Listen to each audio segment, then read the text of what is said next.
Say there's a coin that's currently worth hundreds of US dollars, but it's not made of gold or platinum or any precious metal. In fact, it's not the kind of coin you can hold in your hand or stick in a piggy bank. It's a digital currency, which means it only exists electronically. I'm talking about Bitcoin. Bitcoin doesn't work like most money. It isn't attached to a state or government, so it doesn't have a central issuing authority or regulatory body. Basically, that means there's no organization deciding when to make more Bitcoins, figuring out how many to produce, keeping track of where they are, or investigating fraud. So how does Bitcoin work as a currency? Or have any value at all? Well, Bitcoin wouldn't exist without a whole network of people and a little thing called cryptography. In fact, it's sometimes described as the world's first cryptocurrency, and here's how it works. Bitcoin is a fully digital currency, and you can exchange Bitcoins between computers in a worldwide peer-to-peer network. The whole point of most peer-to-peer networks is sharing stuff, like letting people make copies of super legal music or movies to download. If Bitcoin is a digital currency,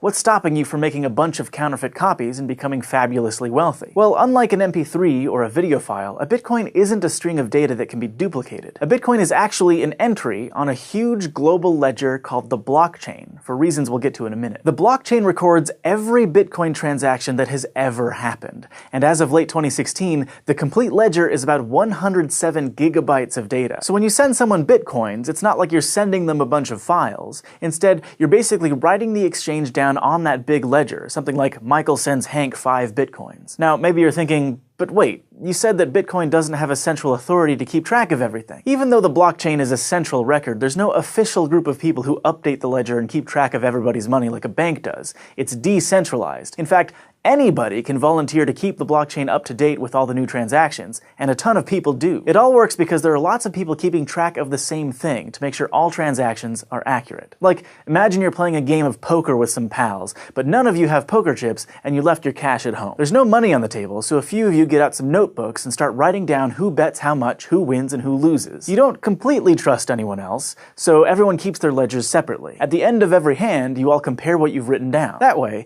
if someone makes a mistake, or tries to cheat and snag some extra money for themselves, that discrepancy is caught. After a couple of hands, you might fill up a page of your notebook with notes about the money movement. You can think of each page as a block of transactions. Eventually, your notebook will have pages and pages of information, a chain of those blocks. Hence, blockchain. Now, if thousands of people are separately maintaining the Bitcoin blockchain, how are all the ledgers kept in sync? To stick with our poker analogy, think of the entire Bitcoin peer-to-peer network as a really huge poker table with millions of people. Some are just exchanging money, but lots of volunteers are keeping ledgers. So when you want to send or receive money, you have to announce it to everyone at the table, so the people keeping track can update their ledgers. So for every transaction, you're announcing a couple of things to the Bitcoin network: your account number, the account number of the person you're sending Bitcoins to, and how many Bitcoins you want to send. And all of the users who are keeping copies of the blockchain will add your transaction to the current block. Having a bunch of people keep track of transactions seems like a pretty good security measure. But if all it takes to send Bitcoins is a couple of account numbers,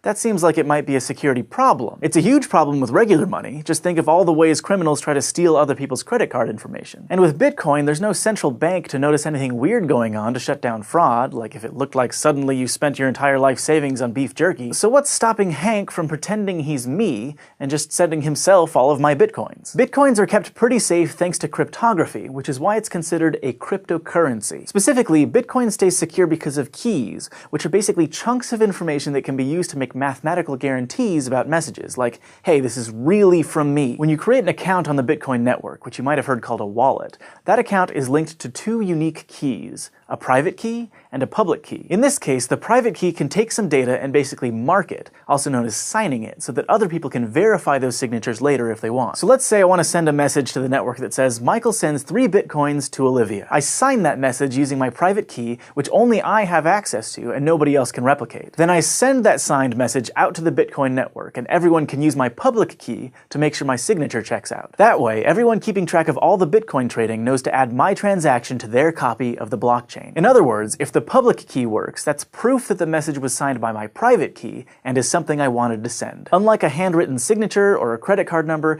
this proof of identity isn't something that can be faked by a scam artist. The who part of each transaction is obviously important to make sure the right people are swapping Bitcoins, but the when matters as well. If you had $1,000 in your bank account, for example, and tried to buy two things for $1,000 each, the bank would honor the first purchase and deny the second one. If the bank didn't do that, you'd be able to spend the same money multiple times, which might sound awesome, but it's also terrible. A financial system can't work like that because no one would get paid. So if I only have enough money to pay Olivia or Hank, but I try to pay them both, there's a check built into the Bitcoin system. Both the Bitcoin network and your wallet automatically check your previous transactions to make sure you have enough Bitcoins to send in the first place. But there's another problem that might happen with timing. Because lots of people are keeping copies of the blockchain all over the world, network delays means that you won't always receive the transaction requests in the same order. So now you've got a bunch of people with a bunch of slightly different blocks to pick from, but none of them are necessarily wrong. Okay, Bitcoin, how do you solve that problem? It turns out it's by actually solving problems. Math problems. To add a block of transactions to the chain, each person maintaining a ledger has to solve a special kind of math problem created by a cryptographic hash function. A hash function is an algorithm that takes an input of any size and turns it into an output with a fixed size. For example, let's say you had this string of numbers as your input, and our example hash function says to add all of the numbers together. So in this case, the output would be 10. What makes hash functions really good for cryptography is that when you're given an input, it's really easy to find the output, but it's really hard to take an output and figure out the original input. Even in this super simple example, there are lots of strings of numbers that add up to 10. The only way to figure out that the input was 1, 2, 3, 4 is to just guess until you get it right. Now the hash function that Bitcoin uses is called SHA-256, which stands for Secure Hash Algorithm 256-bit, and it was originally developed by the United States National Security Agency. Computers that were specifically designed to solve SHA-256 hash problems take, on average, about 10 minutes to guess the solution to each one. That means they're churning through billions and billions of guesses before they get it right. Whoever solves the hash first gets to add the next block of transactions to the blockchain,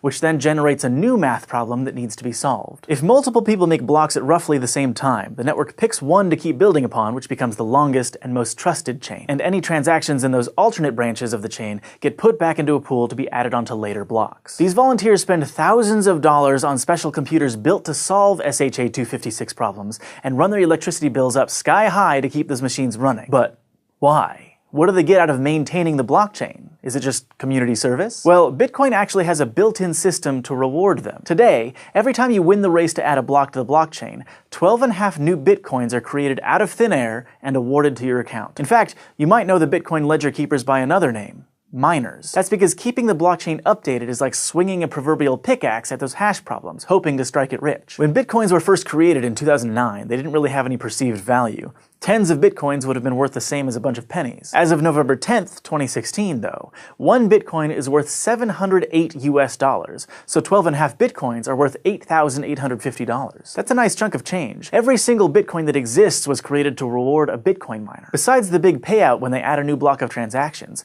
miners are also essentially tipped a very small amount for each transaction they add to the ledger. It's also worth noting that every 210,000 blocks, the number of coins generated when a new block is added goes down by half. So what started as a reward of 50 Bitcoins decreased to 25, then 12.5, and it'll only be around 6 Bitcoins in a couple more years, and keep decreasing. Eventually, there will be so many transactions in a block that it'll still be worthwhile for miners to mostly be paid in tips. According to current projections, the last Bitcoin, probably around the 21 millionth coin, will be mined in the year 2140. This decreasing number of Bitcoins is actually modeled off the rate at which things like gold are dug out of the earth. And the idea is that keeping the supply of Bitcoins limited will raise their value over time. So, is investing in Bitcoin a good idea? Now that's not really a SciShow kind of question. Bitcoin is still volatile and experimental. A lot of people love it, and a lot of people think it's doomed to fail. We just think it's an interesting idea, and it makes us wonder what cryptography might do for us next. Thanks for watching this episode of SciShow, brought to you by our patrons on Patreon. If you want to help support the show, just go to patreon.com/SciShow, and don't forget to go to youtube.com/SciShow and subscribe. Quantum computers are exciting because they can carry out multiple computations at once. This won't make browsing the internet any faster, but it will, for example, let drug companies test all of the possible